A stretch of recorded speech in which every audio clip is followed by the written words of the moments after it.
Well, hello everybody. I'm going to try another attempt at creating this video for painting with coffee. So our formative assignment for the coffee painting is to just experiment with what works. Okay? The first thing was I asked you guys to create a value scale. A value scale is just a long rectangle that is divided, or not even divided, into like really dark areas and a light area.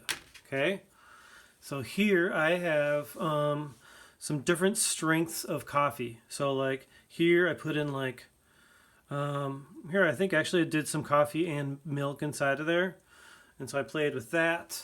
Here I even like have like a little piece of paper where I'm like experimenting with how dark that became.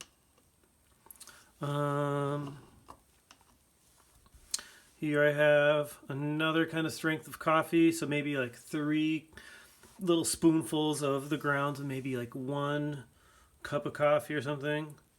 So you can see there's a little difference.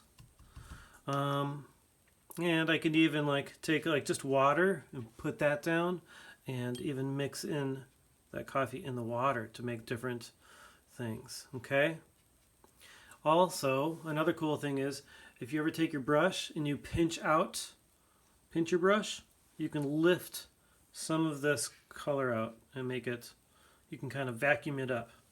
Okay, just by pinching the brush, pinch, pinch, pinch, pinch, and I can lift up some of that stuff.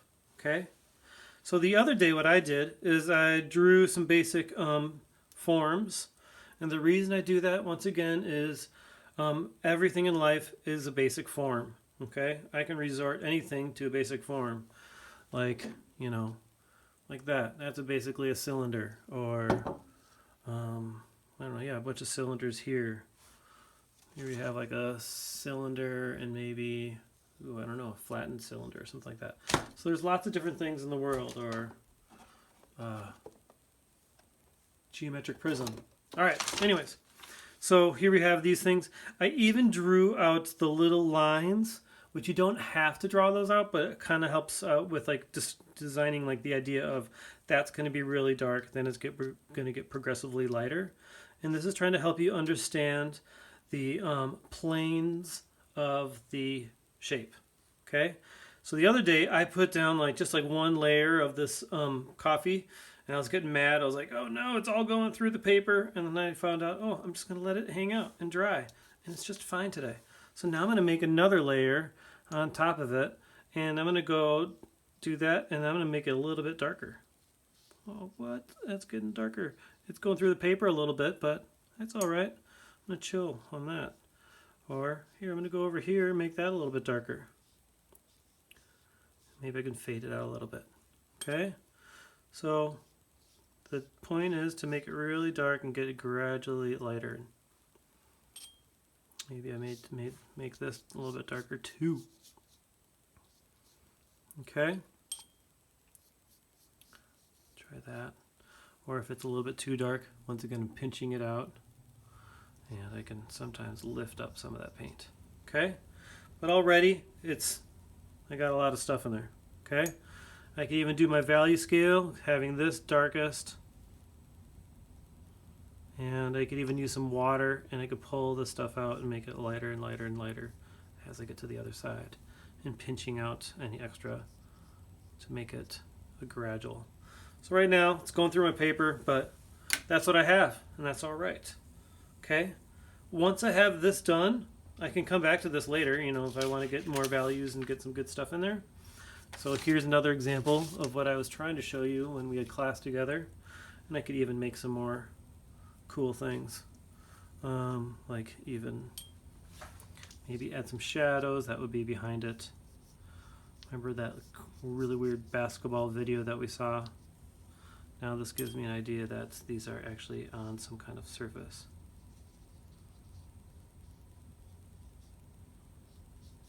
Maybe it's kind of hard to see.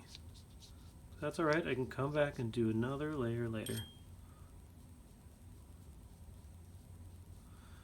But also, ultimately we're trying to learn about like how we perceive the world, how we have like one big light source, the sun, and that's going to help us get going. Okay.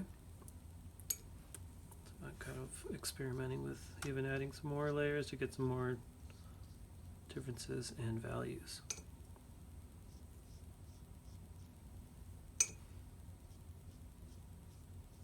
Again, I don't want to work on it too much, or otherwise I get holes in there.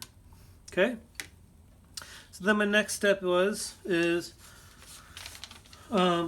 you're going to grab another piece of paper, and your goal is to draw some kind of animal.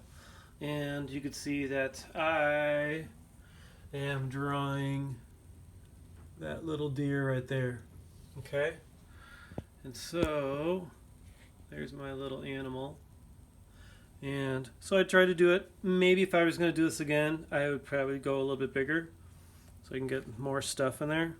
So first thing, when I drew it, there's different ways of drawing. One way of drawing is by going really slowly, eyes back and forth, and getting every single line just right. My eyes are going back and forth in between this. You can't see my eyes, but I promise you I'm doing that.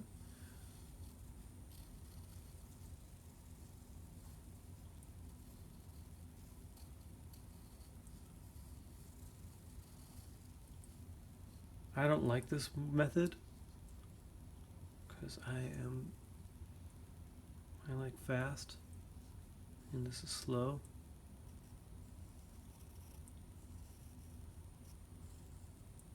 Alright.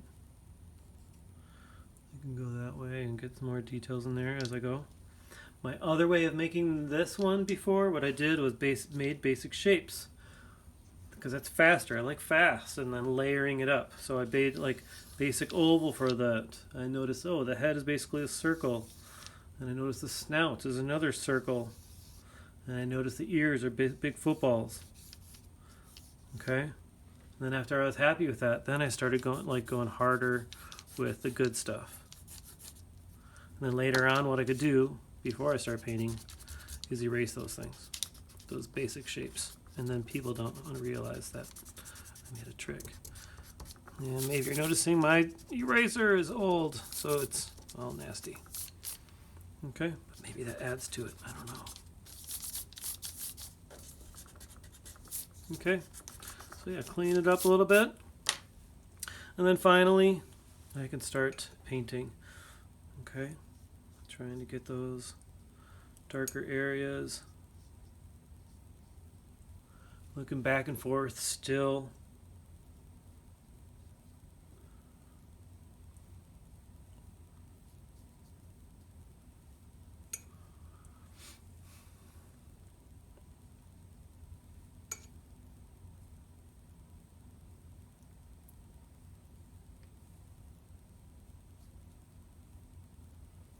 This is kind of fun. I like this. All right, I gotta stop or else I'm gonna make some holes. Alright, so I'll come back later. The cool thing is, just do like maybe a few minutes at a time and you're all good to go. Alright, happy painting everybody.